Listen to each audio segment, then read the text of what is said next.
লোকেরা জিজ্ঞেস করলো, তুমি এত ধনী হলে কিভাবে?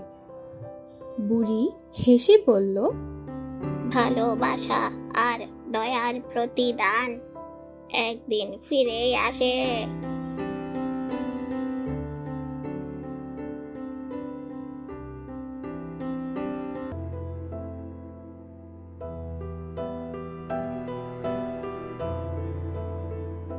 আমাদের গল্পটা যদি আপনার হৃদয়ে একটুও দাগ কেটে যায়, তবে এই চ্যানেলটার হাতটা ধরে রাখুন আর সাবস্ক্রাইব করে পাশে থাকুন।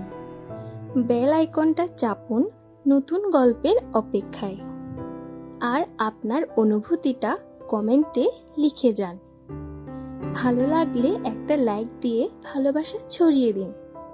দেখা হচ্ছে পরবর্তী ভিডিওতে। ততক্ষণ পর্যন্ত ভালো থাকুন, সুস্থ থাকুন। ধন্যবাদ।